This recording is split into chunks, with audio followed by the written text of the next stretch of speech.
A lot of car companies are now pushing for electrification.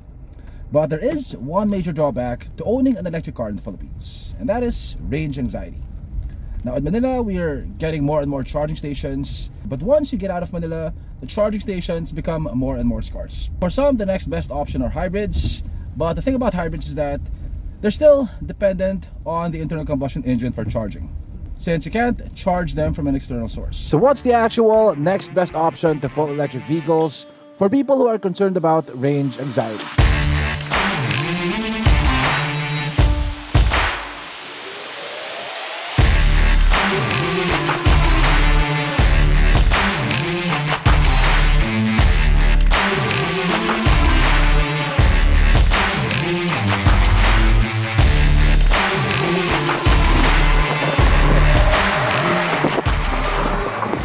I think the actual next best option to full electric vehicles are plug-in hybrids, like this one over here. This is the BYD Sealion 6. Is it worth your money? Let's find out.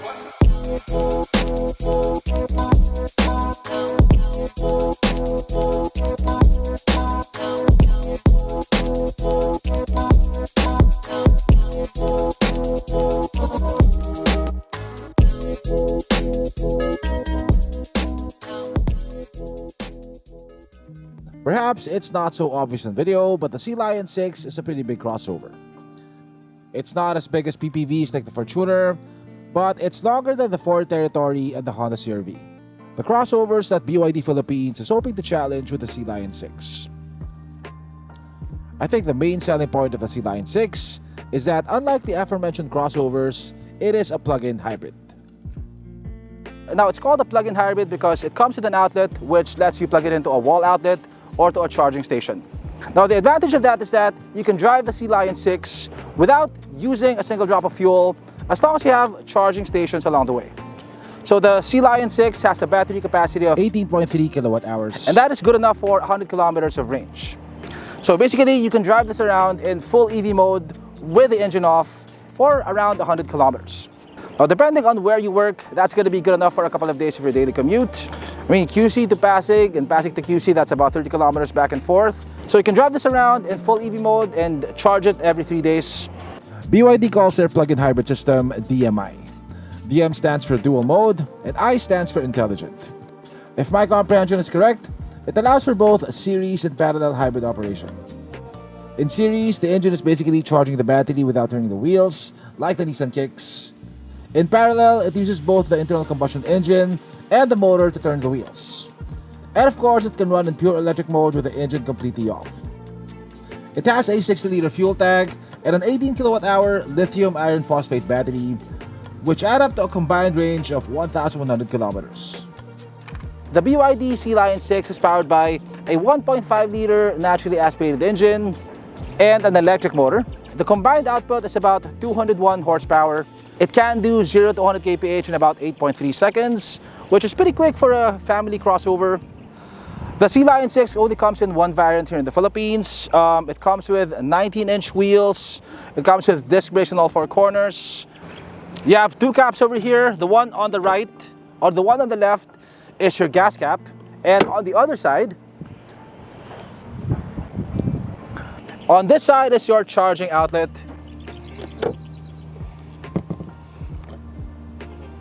The Sealion 6 comes with a Type 2 AC charging port. There is no DC charging option for the Sealion 6. Hello. AC charging time is about 3 hours. Now currently we have a lot of charging stations in Manila. Most SM and Ayala malls come with free AC charging stations. So you can actually drive this around for free if you live near a major SM or Ayala mall. Now just to be clear, you don't have to charge the battery of the Sealion 6, because the engine can charge the battery on its own. It just gives you the option of charging so you don't have to rely on the engine. The Sealion 6 will come with a free 7 kilowatt charger, and it also has vehicle to load capability so the car can power external devices. The Sealion 6 styling is quite subdued. Not quite minimalist, but not overly aggressive either. It gets sharp LED headlamps, and it gets sharp cuts and creases which get more prominent as you get to the back. It gets a power liftgate, and when you open it, you'll see adequate cargo space. I don't have the exact figure, but looking at it, I'm pretty sure it's not as spacious as the cargo space of the Territory or the CR-V Hybrid. But we definitely have enough space here for our sponsor for today. Introducing the Atto Sport Mobility Scooter. The world's most innovative mobility scooter. It folds into a small suitcase size and it has wheels so you can move it around like a trolley. It separates into two parts. It has leather seats and grips, an illuminated LCD dashboard, enhanced lighting for extra visibility. You can install optional armrests. It's perfect for seniors as it's easy to lift and unfolds in seconds.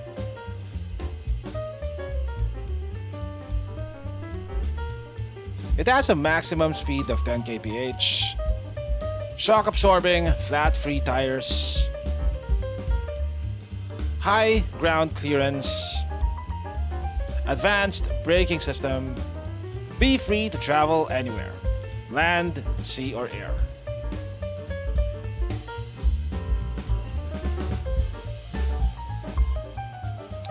It has 20 kilometers of continuous driving range. Engineered with flair, designed with passion for performance. Be active, be free, be yourself. Atto Sport, moving life.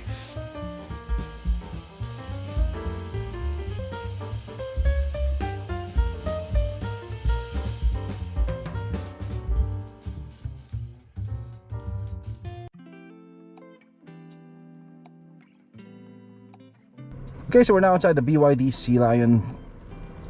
Now this definitely looks and feels a lot more upmarket than the Atto 3. Almost all the surfaces are covered in soft touch materials. Like this over here is leather wrapped. The top of the dashboard is soft touch. This is soft touch right here. This is leather wrapped. You get a leather wrapped steering wheel. You got this crystal shifter over here. You got plenty of metallic accents. You have ambient lighting. You have a healthy amount of piano black accents, thankfully on non-high traffic surfaces, like on the dashboard and the door sidings. Yeah, it's a very premium looking interior for the price.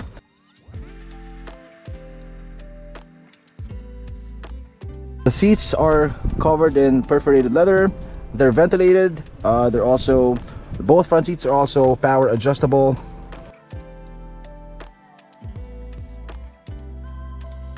It gets this huge 15.6-inch screen. Now, you can rotate this from a horizontal to a vertical orientation, like so. And the display automatically adapts to the orientation of the screen. You also have two wireless phone chargers over here. You get wireless Apple CarPlay, wireless Android Auto. You also have a 360 camera system. Let's see, 3D mode. There we go. It's pretty smooth. There's no lag. The 3D model also looks nice. It has nice reflections to it, and it doesn't match the color of the car though. I wonder if there's an option to change the color. Anyway, that's a minor thing. In terms of storage, the glove box is decently sized. It's also dampened. You have plenty of storage underneath the armrest. As you can see, it's quite deep over here. You have two cup holders over here with spring-loaded tabs, so you can fit cups of various sizes. Yeah, you have a leather-wrapped steering wheel.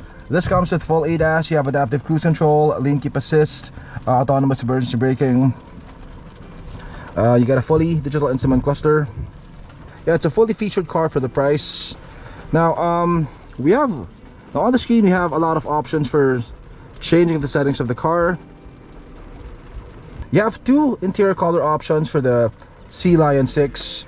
You have this cream and gray color option, and there's also a darker color option. Here at the back, space is more than adequate. I have quite a lot of knee room over here. Now this is longer than the Ford Territory, but it doesn't seem to be as spacious, at least here in the back seat. Down here you get 2 air vents, 1 USB-A port and 1 USB-C port, and you also get a panoramic sunroof which extends all the way to the back of my head. Up here we have touch sensitive reading lights. Yeah, and the materials here are the same as at the front. This is also leather wrapped. This is leather wrapped over here. This is also leather wrapped.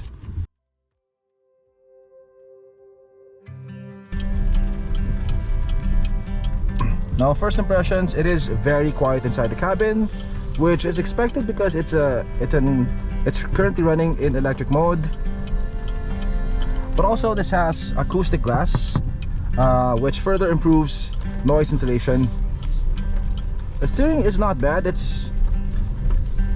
feels relatively sharp, and there is no dead zone at the center. There is a bit of weight to it, although it still feels quite numb, which is not really an issue if you're looking for a family car. It has a range of about 100 kilometers in full EV mode. So you'll see here if it's running on battery power or if it's running on fuel. Right now we're running on battery power alone and the engine is turned off. BYD's DMI system allows the Sea Lion to run like a full electric car. If you put it in EV mode, the engine turns off and will not turn on again until the battery gets close to depleted, no matter how high the load is. When the battery does get depleted, it runs like a regular hybrid. Now, most hybrids available here can't run for extended periods in EV mode, especially on the highway. The Kicks can do about 3 to 4 kilometers of EV driving on the highway before the engine turns on again. I believe the Corolla Cross Hybrid won't even let you go into EV mode at highway speeds unless you're coasting. And the CR-V will not let you manually shift to EV mode. It automatically turns the engine on and off as needed. Because of the car's much longer EV range and more powerful electric motor, it feels more like an electric car with an ICE backup than an ICE car with an electric backup. Now, as of the moment, we don't have the official price for the Sea Lion 6, but expect it to be at 1.6 billion pesos or below. I think at that price, it is very well positioned. Now, as for competitors, there aren't a lot of plug-in hybrids in the same price bracket. Its closest competitor would be the Tiggo 7 Pro plug-in hybrid, which is yet to launch. Now, that one is also something to watch out for as it has pretty impressive specs. BYD is going to price the Sea Lion 6 to compete with a leader in its price bracket, the Ford Territory.